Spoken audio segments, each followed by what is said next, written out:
Calgary police have arrested a man wanted for murder after a fatal shooting this past Christmas. Officers responded to reports of shots fired on the morning of December 25th in the community of Forest Lawn, with Samuel Welde Hale eventually succumbing to his injuries in hospital. As a result, Joseph Hagos was wanted Canada-wide for second-degree murder. On Monday, Calgary police got their man, with Hagos set to appear in court Thursday. ሰላም ጤና ይስጥልኝ ውድ ተመልካቾቻችን የምትከታተሉ ዲያስፖራ ሚዲያ ኔትወርክ ነው። ካሳሁን ይልማ ነኝ። የካናዳ ጉዳይ ነው ዛሬ ወደ እናንተ መረጃ ያመጣሁት። ኤርትራዊው ገዳይ 8 ዓመት ብቻ ነው የተፈረደበት። ቀደም ሲል ያያችሁት የካልጋሪው ሰው ተብሎ በገዳይነት በወንጀለኛነት ለጌ የነበረ ሰው በወቅቱ ነው ወንጀሉ የተፈጸመው ዲሴምበር 2022 ውስጥ ነው። ጠፍቶ ነበር ከአካባቢው። ከዛ ሲያዝ ጁን 2023 ላይ ሲያዝ ነው ይሄ ዜና የተሰራው። ያው ፍርድ ቤትም ይቀርባል የሚል ነው። ያ ፍርድ ሂደት ለረጅም ጊዜ ቆይቶ 2 ዓመት ከግማሽ በኋላ ፍርድ ተሰጥቷል። ይሄንን ደግሞ በማህበራዊ ሚዲያው መረጃውን ያካፈለን ወንድማችን ጠበቃ ተክለ ሚካኤል አበበ ነው። ሰላም ጤና ይስጥልኝ። በያላችሁበት ሰላምታችን ይድረሳችሁ። እኔ ተክለ ሚካኤል አበበና ሳይን አማኑኤል እዚህ ካልጋሪ ከሚገኘው ዳውንታውን ከሚገኘው የፍርድ ቤት ነው ይሄን መልእክት የምናስተላልፈላችሁ።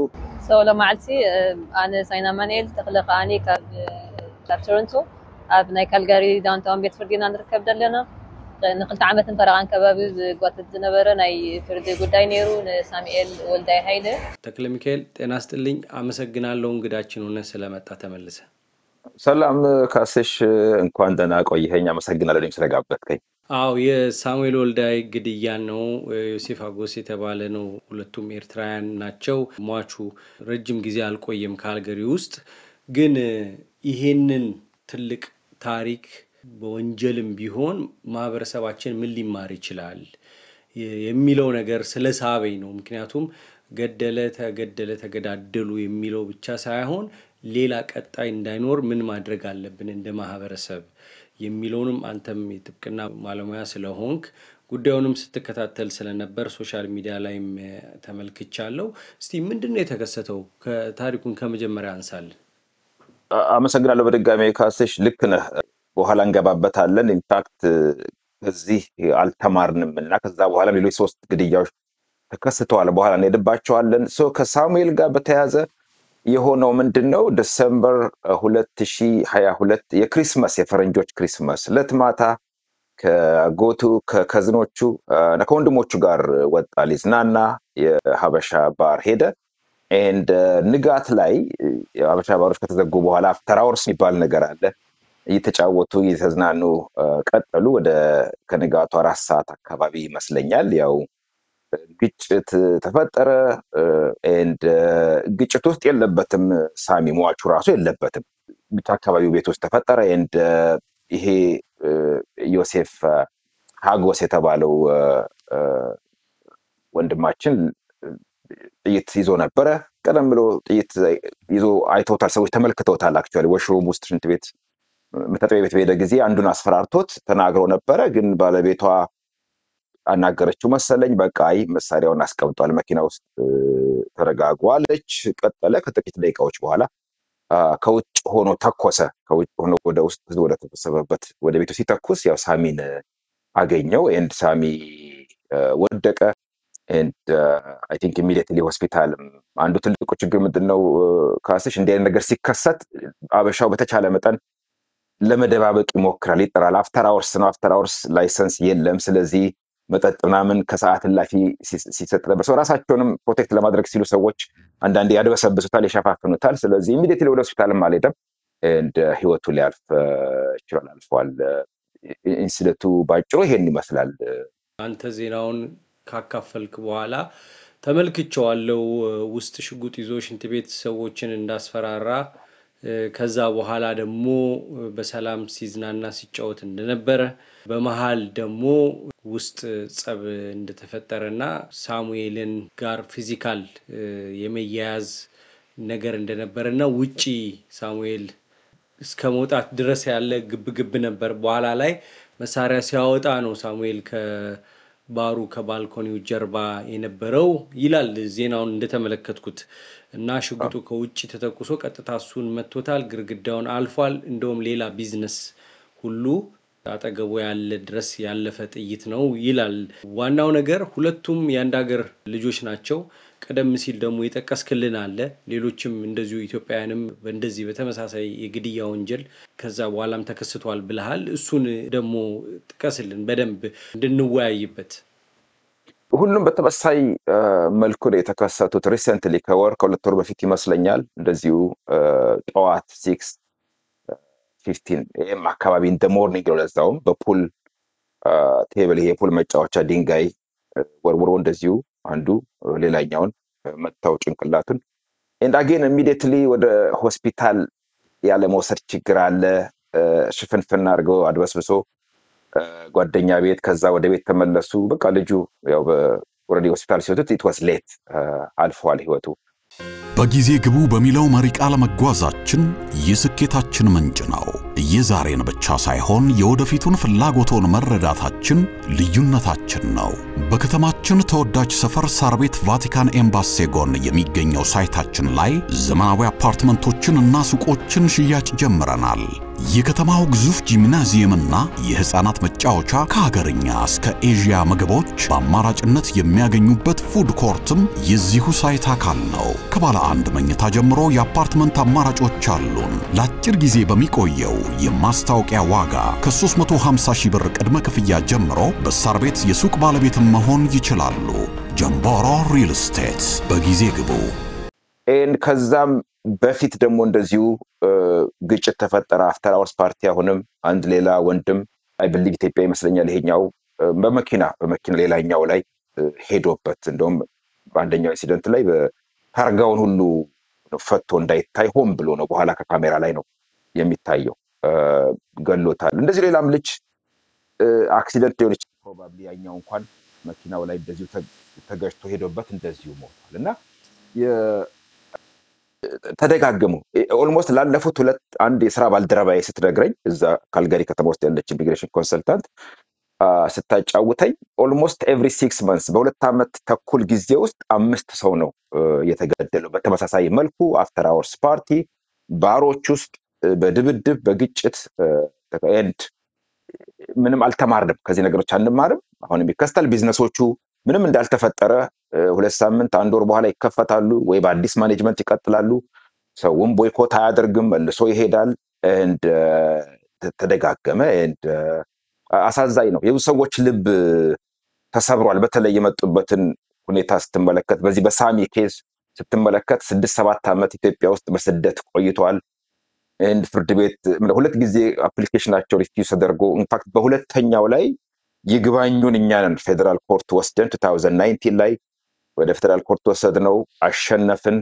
በዛ መሰረት ነው 2021 ወደ ካናዳ የመጣው እና ከመጣ ከአንድ ዓመት ከ3 ወር በኋላ ነው እንግዲህ ይሄ ኢንሲደንት የተፈጠረው በሳሚ ኬዝ የተገደለው ማለት ነው። ገዳዩም ደግሞ እንደዚሁ ኢትዮጵያ አይመስለኝ ሱዳን በስደት ቆይቷል። እሱም 2014 or I think 15 አካባቢ መሰለኝ የመጣው እሱም እንደዚሁ ማለት ነው። ሶ በስደተኞች መካከል አንፎርቹኔትሊ ማለት ብዙ ተገፍተን ወጣን ከሀገራችን በምንል ቶርቸር፣ ሰቆቃ፣ ግድያ፣ የሰብአዊ መብት ጥሰት ሰቆቃ አመልጠን መጣን በምንል ሰዎች መካከል የተፈጠረ ክስተት መሆኑ እጅግ በጣም ሴፍ እንሆናለን ባለበት ሀገር መከሰቱ በጣም እጅግ በጣም አሳዛኝ እና ከዛ ባለመማራችን ካስሽ ከዚህ በፊትም እንደዚሁ በኤርትራውያን ወንድሞቻችን መካከል የፖለቲካ ይሁን ግጭቱ ካልጋሪ ውስጥ ነው ተመሳሳይ በጣም የካናዳ መንግስትን ያስደነገጠ የእርስ በርስ ግጭት ነበረ። እንደዚህ አሁን ያሉ ኢትዮጵያውያኑ መገዳደል ኤርትራውያኑ አበሻው ኮሚኒቲ በዚህ ላይ በጣም ስሙ መነሳቱ መጀመሪያ የመጣንበትን ዓላማ መሰደዱን አሁን አንተ የጠቀስከውን መርሳት ይመስለኛል። ቀጥሎ ደግሞ የእነዚህ ወንጀሎች መፈጸም ሌላው ማህበረሰብ ላይ የሚፈጥረው ኢምፓክት አለ። አሁን እዚህ ሀገር እንደምታየው ትሬንድራጓ የቬኔዙዌላ MS-13 ኤልሳልቫዶር እነዚህ ወንጀለኛ ቡድኖች የሚነሱት ከሀገራት ጋር ነው። ኤልሳልቫዶር እና ቬኔዙዌላ ነው። አሁን ቬኔዙዌላን ተሸማቀው ነው የሚኖሩት እዚህ። ምክንያቱም በቃ ቬኔዙዌላ ነው ዜናው ጠቅላላ፣ ኤልሳልቫዶር ነው ዜናው ጠቅላላ። የዛ ሀገር ዜጎች የሚሰማቸውን ስፓኒሽ መናገሩ ለሂስፓኒክ ኮሚኒቲው ጥሩ ነው። ምናልባት ቬኔዙዌላ አይደለሁም ሊል ይችላል ለሌላ ሰውየው ራሱ ወይ ሜክሲኮዊ ነኝ ወይ አርጀንቲናዊ ነኝ ሊል ይችላል። ምክንያቱም ወንጀለኞች በሚፈጽሙት ተሳቀቃለ። የነዚህ ደግሞ አሁን የሳሙኤልም መገደል ዮሴፍም ቢሆን ቤተሰብ አለው ተስፋ የሚያደርግበት ልጃችን አድጎ ይረዳናል፣ ያሻሽልናል፣ ይለውጠናል። ኤርትራውያን ደግሞ ጠንካሮች ናቸው። በፊት እንደምታውቀው እርስ በርስ መተጋገዙ፣ መረዳዳቱ፣ አንዱን ማምጣቱ። አሁን የዚህ የሳሙኤል አክስት ፍርድ ቤት የምትናገረው የተወሰነ ለማንበብ ሞክሬ ነበረ። ህልሙ 3 ስራ ሁሉ ይሰራ ነበር። በመጣ ባጭር ጊዜ ነው መንጃ ፈቃድ ያወጣው ምናምን ትላለች። አየህ የቤተሰብንም ህልም የእናቶችንም አንጀት መቁረጥ ነው ይሄ እንዲህ አይነት ወንጀል ሲፈጸም። ግን ከዛ ባለፈ ማህበረሰባችን ላይ የሚፈጥረው ተጽዕኖንና ይሄ ነገር እንዳይከሰት ደግሞ ምን ተደርጓል? ሌላው ዝም ብሎ ህይወቱን ቀጠለ ወይስ ይሄ ነገርን ትኩረት እንስጠው ብሎ እንቅስቃሴ ተጀመረ እናንተ ጋር? ኖ ምንም አልተጀመረም። አንዱ ትልቁ የሀበሻው ማህበረሰብ ኢትዮጵያም ኤርትራም ተመሳሳይ ይመስለኛል። ብዙ ጊዜ ወንጀሎችን እንደውም የመሸፋፈን የመደበቅ አይነት ሁኔታ ነው ያለው እና እንዳልከው ደግሞ ከባድም ነው። አሁን ኮሚኒቲውም ለሁለት ይከፍለዋል። ገዳዩም የ22 ዓመት ልጅ ነበር። እንግዲህ ሳሚ ሲገደል 24፣ ገዳዩ 22 ዓመቱ ልጅ ነበር። 22 23 ዓመት ያንገር ነበር።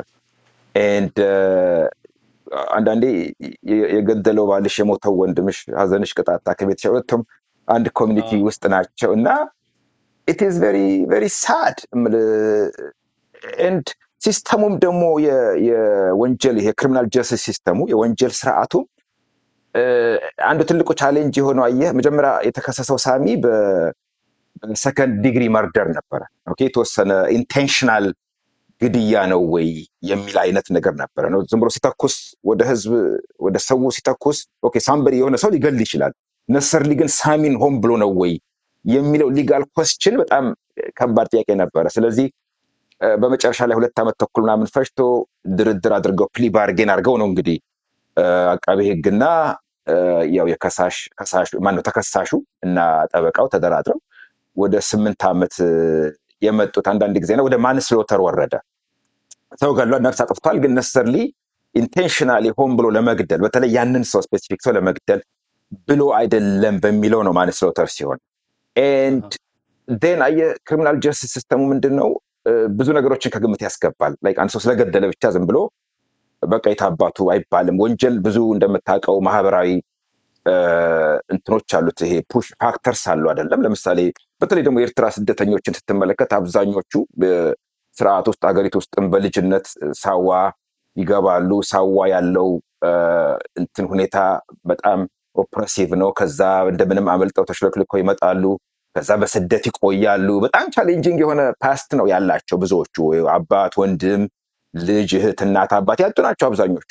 በትግሉ ምክንያት ሊሆን ይችላል። ከዛ በኋላም ባለው በዚህ 30 ምናምን ዓመት ኤንድ ስለዚህ ክሪሚናል ጀስቲስ ሲስተሙ ደግሞ ፕሊ ባርጌን ስታደርግ በካናዳም እናንተም ጋር ይመስለኛል ብዙ ጊዜ ስታምን አንድ ወንጀል አጥፍቻለሁ ብለህ ስትል ስርዓቱ ያበረታታል ሰዎች ኃላፊነት እንዲወስዱ ማለት ነው። ስለዚህ የሆነ ሪዋርድ አለው፣ ሽልማት ነገር ታገኝበታለህ። that means እንዳልኩ ማንስሎተር ሰከንድ ዲግሪ መርደር ቢሆን ኖሮ ብዙ 15 20 ዓመት ድረስ ሊሄድ ይችል ነበር፣ ኦር ላይፍ ታይም ሊሆን ይችል ነበር።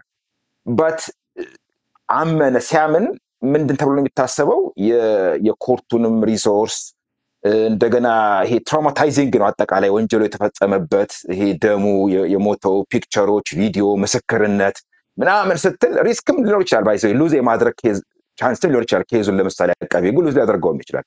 ስለዚህ ኮምፕሮማይዝ አድርገው እንደሰማኸው 8 ዓመት ብቻ ነው የተሰራው። ከዛ ውስጥ የተወሰነውን አመክሮ ኦልሬዲ 2 ዓመት ከምናምን ሰርቭ አድርጓል።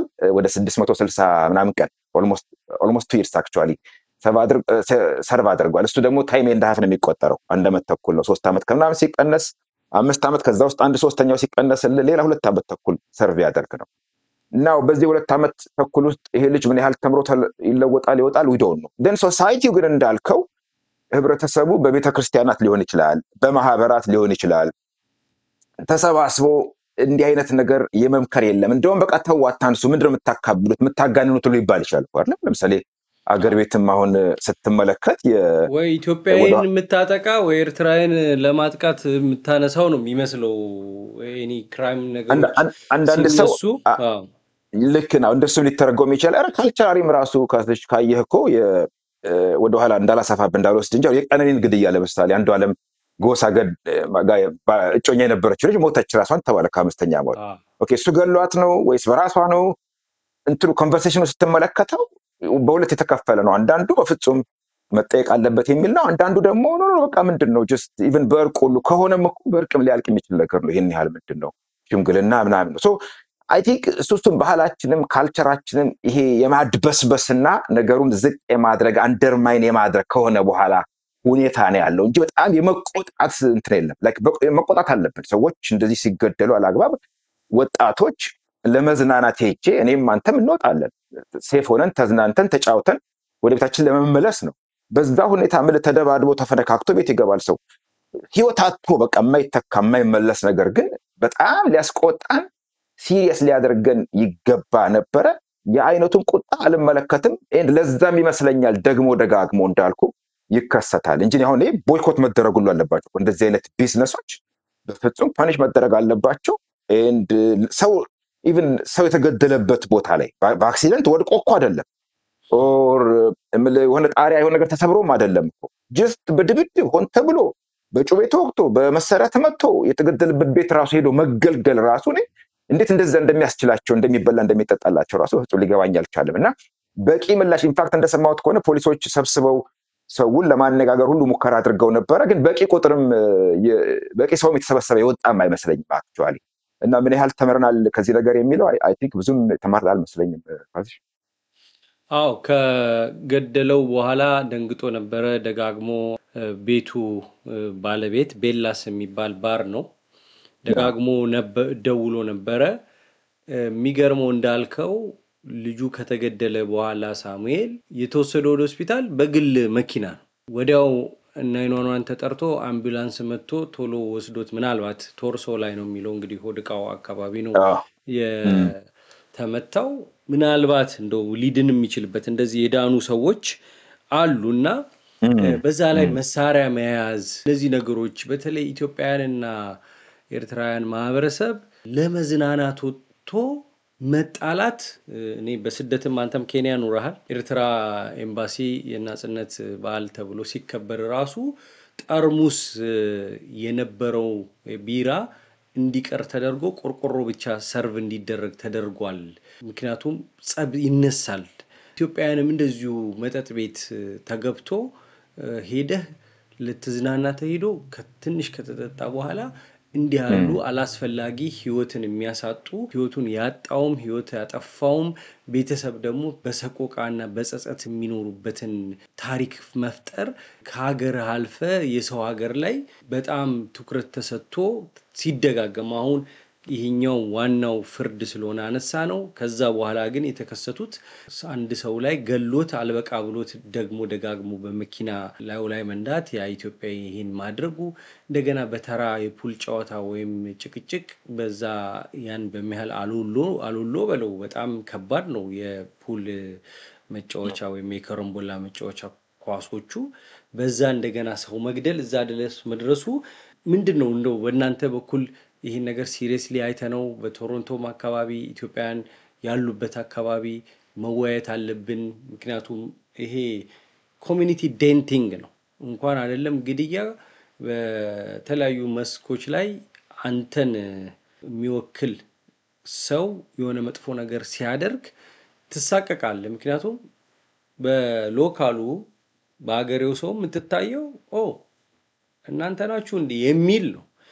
እና ምን እንደው እንቅስቃሴ አለ? እናንተስ ምን አስባችኋል? ቱ ቢ ኦነስት ምንም እኔ በግሌ እንደምታውቀው እንዲህ አይነት ነገሮችን በጣም በመዘገብ አስተያየት በመስጠት በመተቸት በግሌ ያን ሞክራለሁ። እንደ ማህበረሰብ ግን ብዙም ትኩረት አልተሰጠውም። ይሄ እንትን እኮ ሰልፊሽነትም ራስ ወዳድነትም ነው። ካሰሽ እንደምታውቀው ካናዳም አሜሪካም አሁን ሰስፔንድ ተደረገ መሰለኝ ስደተኞችን በሺዎች የሚቆጠሩ በየአመቱ ከውጭ ይገባል። ይሄ ነገር እየተደጋገመ እየበዛ ሲሄድ እኮ የካናዳ መንግስትም የፖሊሲ ለውጥ ያደርጋል። ላይክ ስደተኞች መጥተው ኦኬ አብዛኞቹ ስራቸውን ሰርተው ቤተሰብ መስርተው ቤት ገዝተው ሀብት ንብረት አፍርተው በሰላም ይኖራሉ። ግን የተወሰኑት 95% እንደዛ ቢሆንም 5% እንኳ ወንጀል ውስጥ ከገቡ ገኖ የሚወጣው ያኛው ኔጌቲቭ መጥፎ ነገር ኤንድ ከዛ ፕሬሸር ይመጣል እኮ እንኳን ወንጀል ቤት ተወደደብን ተማሪዎች በስተው ተብሎ እኮ የዛሬ 6-7 ወር የፖሊሲ ለውጥ አድርገዋል አይደል? በካናዳ ከ800 ሺህ እስከ 1 ሚሊዮን ተማሪዎች ስቱደንትስ ታስገባ ነበር ኤንድ ቢሊዮንስ ኦፍ ዶላርስ ነው የምታስገባው ካናዳ በዛ because ኢንተርናሽናል ስቱደንቶች የሚከፍሉት እጥፍ ነው ከሎካሉ የበለጠ ከሳውዲ አረቢያ በለው ከቻይና ከህንድ ከጃፓን ያን ቁጥር ቀነሱት ወደ 500-600 ሺህ አወረዱት actually and then ሬፊጂዎችን ደግሞ ወንጀል ውስጥ ከገባን የበለጠ ጭራሽ ነው ሰስፔንድ ሊያደርጉት ሊያቆሙት it is easy ምክንያቱም አሁን ባለፈው ኖቬምበር ላይ ያቆሙት እኮ እንደዛ ነው የግሩፕ ኦፍ 5 ስፖንሰርሺፕ ነበረ ኦፍ ኮርስ ያቆሙበት ምክንያት ሌላ ነው ከወንጀል ጋር የተገናኘ አይደለም ግን ኢዚ ለምሳሌ የመጣው ለምንድን ነው it is easy የስደተኞችን ፕሮግራም ለማስቆም ለመቀልበስ በቃ ቀላል ነው ምክንያቱም ታክስ ፔየር አይደለህም ገንዘብ አትከፍልም ምንም የምታመጣው ቮት አታደርግም ምንም የምታመጣው ነገር የለም ስለዚህ እኔ ከገባም በኋላ ዋንስ ስደተኞች እዚህ ሀገር በተቻለ መጠን ሰክሰስፉል ሆነን በመስራት አገራችንም ህዝባችንንም በማኩራት መንግስት የበለጠ ስደተኞች ላይ ኢንቨስት እንዲያደርግ ቁጥሩን እንዲያሳድገው መስራት ነው እንጂ ያለብን በእንደዚህ አይነት የወንጀል ጉዳዮች ላይ ተሰማርተን ስንገኝ የበለጠ እኔ ሰልፊሽነት ራስ ወዳድነትም ጭምር ነው ይሄ በጣም ትክክል ያልሆነ ኃላፊነት የጎደለው ስራ ነው ከዛ በተረፈ ግን እንደ ማህበረሰብ እንደው ቀደም እንዳልኩ የመሸሸግ ሁኔታ ነው ያለው ወላጆችም አንዳንድ ኬዞች አሁን የምናውቃቸው በግልም አሉ ወላጆች የማድበስበስ የመደበቅ በተወሰነ መልኩ አሼምድ በመሆንም ነው በማፈርም ጭምር እንዲህ አይነት ነገር ውስጥ ተገኘን እንዴት ልጆቻችን በትምህርት አንደኛ መውጣት ሽልማት ማግኘት ስኮላርሺፕ ማግኘት ሲገባቸው ዩኒቨርሲቲ መግባት ሲገባቸው አይኖ በተወሰነ መልኩ ያሳፍራል ግን ስቲል የሚጠቅመው ይሄን ነገር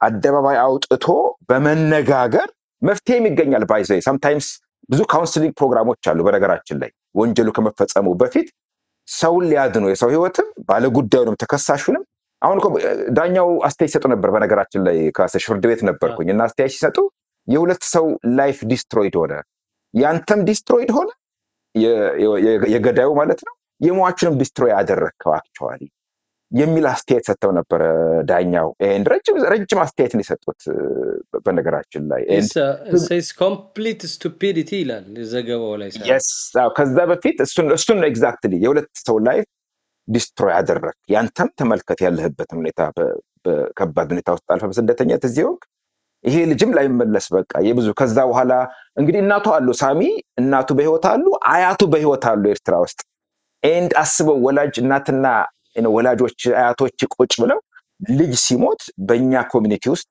ምን ያህል ሞራል እንደሚነካ ልብ እንደሚሰብር ልታስበው ትችላለህ አክስቱ የለፋችው ልፋት በጣም ቃምን ለበለ ስደት ከሄዱ በኋላ ፕሮግራም ፕሮሰስ አድርጋ ሪፊውዝ ተብሎ የወጣው ገንዘብ ተወም ለህይወትም ጠፍቷል ግን በጣም እንትሩ ብቻ ሰው ሞራሊ 7 years ሙሉ እነዚህ ልጆች እህቱንም አብራና የመጣቻቸው የሱታናሽ የተማለች እሱም አሉ አንደሬጅ ነበሩ ማይነርስ ነበሩ ሲመጡ and ያን ሁሉ ተሰቃይታ ላይፍ በቃ ላይፍ ታይም ኮሚትመንት ነበር ያን ሁሉ አድርጋ and he's gone በጣም ልብ ሰባሪ ነው ካሰሽ ተደራድረው 8 አመት ወረደ ይላል ጠበቃው የሳሙኤል ከሳሽ ነው የሚሆነው አይደለ የከሳሽ ከዛ ጋር ለመደራደር የሚያበቃ ምን ነገር ተገኝቶ ነው ኖ እንደሱን በደንብ ብታስረዳም ብዬ ነው ኖ ሶ ይሄ ሶ ጥሩ ጥያቄ ነው ሶ የሲቪል የፍትሐ ብሔር ክስ ካለ ይቀጥላል እሱ ኦኬ ለምሳሌ የሳሚ የሟቹ ቤተሰቦች ተጎርተናል በዚህ ምክንያት ካሉ የሲቪል ሊቲጌሽን በቢዝነሱ ላይ ሊሆን ይችላል ኦር ሌሎች በዚህ ውስጥ ኢንቮልቭድ ናቸው ሲቲዩም ሊሆን ይችላል ለምሳሌ አስፈላጊውን ባይሎ ኢንፎርስ ስላላደረገ ስላልተከታተለ የሚከሱትን በሲቪል በፍትሐ ብሔር በገንዘብ ካሳ ይቀጥላሉ እሱ ይሄ የወንጀል ክሱ ነው ካስሽ የወንጀል ክሱ ላይ እንደምታውቀው ከሳሹ አቃቤ ህግ ነው አይደለ መንግስት ነው የሚከሰው ፓብሊክ ነው ይሄን ተከሳሹ ደግሞ ወንጀል ያጠፋው ሰው ነው ሶ ፕሊ ባርጌኑ የተደረገው ኦብቪየስሊ ተከሳሹ ዮሴፍ ጠበቃ አለው የክሪሚናል ዲፌንስ ሎየሩ አለው and አቃቤ ህግ ደግሞ በአንድ ሳይድ አለ አቃቤ ህግ የመንግስት ጠበቃ ሆኖ ከሳሽ ሆኖ ስለዚህ ፕሊ ባርጌን ከወንጀል ክሱ ጋር በተያያዘ ከክሪሚናል ኮድ ኦፌንስ ወይም ከክሪሚናል ሎ ክሱ ጋር በተያያዘ ብቻ ያለው ነው ፕሪ ባርጌን እንዴ የተለመደ ነው በእናንተም ጋር ይመስለኛል እኮ ፕሪ ባርጌን አለ አይደለ እኛም ጋር የ95% የሚሆኑ ጉዳዮች እንዳልኩ ኢንካሬጅ ይደረጋል አንድ ጉዳይ ወደ ትራያል በተለይ የወንጀል ጉዳይ ወደ ትራያል ወስዶ ሪስክ አለ ሉዝ ልታረጋውም ትችላለህ ቢ በጣም ትራውማታይዚንግ ነው እንደ አይነቱን ክስ ወደ የግድያ በተለይ ያለበትን ወንጀል መውሰድ ስለዚህ አጠቃላይ ብዙ ነገሮችን ከግምት አስገብተው ዲል ያደርጋሉ ይሄ ሊስን በቃ ይመን በዝቅተኛው ለሰር ኦፌንስ ይባላል የማንስሎተር and እሱን ካመነ then ምንድነው ኢን ሪተርን እናንተ የምትሰጡ ነው ሶ ይሄ ሌሎችም ተከሳሾችን ኢንካሬጅ ለማድረግ ነው አዘርዋይስ ሲስተሙ ክሎግድ ይሆናል ሁሉም ሰው ከራከራለው ወደ ትራያል ከሄደ አቅምም የለም መንግስት ያሉ እንዳልኩ 5-10% አይበልጥም ወደ ትራያል የሚሄዱ ስለዚህ የግል ጠበቃቸውን አላቆም ማለት ነው ኖ በፍጹም ወንጀል ጉዳይ ላይ የግል ጠበቃ የሚባል የለም የመንግስት ኬዝ ነው እነዛ ሰዎች ቪክቲሞቹ ምስክሮች ናቸው ኦኬ የመንግስት ምስክሮች ናቸው እንጂ ከሳሾች አይደሉም አክቹአሊ ከሳሽ አቃቤ ህግ ወይም መንግስት ወይም ስቴቱ ነው እናንተ ጋር ስቴቱ ይከሳል and when public prosecutor የሚባለው እኛ ጋር አገር ቤት እዚህ ክራውን ካውንስል ይባላል በክራውን ካውንስል እና በአቃቤ ህግና በዲፌንስ ክሪሚናል ዲፌንስ ሎየሩ ወይም የወንጀል ተከላካይ ጠበቃው መካከል የተደረገ ድርድር ነው አሁን የልጁ ዜጋ ነው ወይስ መኖሪያ ፍቃድ ብቻ ነው ያለው ገዳይ ልጁ መኖሪያ ፍቃድ ነው ያለው ፐርማነንት ሬዚደንት ግሪን ካርድ እናንተ ጋር ኦኬ ስለዚህ ልክ ሲወጣ ካናዳ ውስጥ የመኖር ራይት አለ ወይስ ዲፖርት ያደርጉታል it is normally deportable offense ነው እዚህ በካናዳ ውስጥ ወንጀሉ 10 አመት በላይ ሊያስቀጣ የሚችል ከሆነ an actual offense ደግሞ 6 ወርና ከዛ በላይ ከተጫነብህ actual punishment sentence ቅጣቱ 6 ወርና ከዛ በላይ ስራት ከተፈረደብህ ዲፖርት ተደረጋለህ in principle okay but ትንሽ ሬፊጂ ስትሆን ትንሽ ፕሮሰሱ ኮምፕሊኬትድ ነው ሶ ዲፖርት ቢደረግ ለምሳሌ ይሄ ልጅ ወደ ኤርትራ ነው ዲፖርት ቢደረገው ዜን ምን እንትን ይደረጋል ወደ ኤርትራ ቢመለስ ሊታሰር ሊደበደብ ቶርቸር ሊደረግ ሊገደል ሁሉ ይችላል የሚል ኮንሲደሬሽን መደረግ አለበት ስለዚህ አሁን ለምሳሌ ኢሚግሬሽን ሎየር ይቀጥርና ኢሚግሬሽን ሎየሩ ያው ይከራከርለታል ሶ ሬፊጂ ባይሆን ለምሳሌ ግን ሌትስ ሴይ የሆነች ሚስት አግብቶ ሚስቱ ስፖንሰር አርጋው የመጣ ቢሆን ኖሮ ለምሳሌ ዴፊኒትሊ ዲፖርት ይደረጋል ላይክ ቬሪ ላይክሊ እዚህ መቅረት እንትሮ በጣም ጠባብ ነው ነገር ግን ሬፊጂ ስለሆነ ትንሽ ፕሮሰሱን ያወሳስበዋል ብዬ ነው የምገምተው ካናዳ ስንት አመት ሆነ አሁን ወደ 20 አመት ሆነ ኤግዛክትሊ 20 አመት ነው በዚህ ሳምንት ካስሽ ኤፕሪል 26 2005 ነው የመጣሁት ምርጫ 97 አካባቢ ማለት ነው እና 20 አመት ኤግዛክትሊ ሴሌብሬት ያደረኩኝ ነበር በአጋጣሚ እንደውም ካልጋሪ ነበር ከዛ ወደ ቫንኩቨር ነው የገባሁት የመጀመሪያና ቫንኩቨር ሄጄ ስፖንሰር ያደረጉኝን ሰዎች ቸርቹን አመስግኜ ከነሱ ጋር 2 ቀን አሳልፌ ኤድመንተን ተመልሼ አሁን ደግሞ ኤድመንተን ያለሁት እንግዲህ ማታ ወደ ቶሮንቶ መለሳለሁ አመሰግናለሁ ያንተ ታሪክ ይሄ የ20 አመት ታሪክ በአጭር ነው የጻፍከው is fascinating በጣም ለሰው ብዙ የሚያስተምር ነው የጻፍክበት መንገድ ምንም ደስ ይላል እንዴት እንደመጣ እንዴት ሰዎች እንደተቀበሉ የተቀበሉን ሁሉ ሰዎች ሳትረሳ እነሱ ያሉበት ድረስ ሄደ ማመስገንህና ጊዜውን 20 አመት ቀላል አይደለም በሰው ሀገር ከአነሳስህ እንዴት ወደ ትምርት እንደገባ የመጀመሪያ ስራዎች እዚህ ሀገር ስንመጣ ምን ሰራቸውን ስራዎች እንዴት በላደሩ በደረጃው ላይ ወደ ላይ እንዴት እንደወጣህና ዛሬ ራስህን የሎው ፈርም አቋቁመህ ብዙ ስደተኞችን ወረቀታቸውን እንዲያገኙ እንደረዳህ ይሄ ትልቅ ታሪክ ነው። ቶሮንቶ ስመጣ ያንን ታሪክህን ተመልካቾቻችን እናጋራለን። ለዛሬው መረጃ ከልብ አመሰግናለሁ ተክልዬ። አመሰግናለሁ ካስሽ። ያ ሹር በደንብ አድርገን እንሰራበታለን እና መሆንም ያለበት እንደዛ ነው። የስደተኞች ታሪክ ፖዚቲቭ ነው መሆን ያለበት እና እኔም እድሉን ስለሰጠኸኝ አመሰግናለሁ። አዎ የካናዳ ወኪሉ የዲያስፖራ ሚዲያ ኔትወርክ አንተ ነህ። ካናዳ ያሉ ኢትዮጵያን ኤርትራውያን ስደተኞችን ላይፍ ያነሳን እንድንማማርበት ነው። እርስ በርስ እንድንጠላላበት ሳይሆን አንዱ ካንዱ እየተማረ ከስተቶች እንዴት የተሻለ ኮሚኒቲ ይኖረናል። በቢዝነሱም በምኑም የትራክ ሹፌር ሳናግር ነበር። አሁንም መልእክቶች እየገቡልኝ ነበር። ሁሉም የሌላ ሀገር ዜጋ ያደረገውን ጥሩ ነገር ያነሳል፣ ግን ያንን ወስዶ ለራሱ አያረግም። ሁሉም ሌላ ሰው ይወቅሳል፣ ራሱ ግን ኢኒሺዬሽን አይወስድም።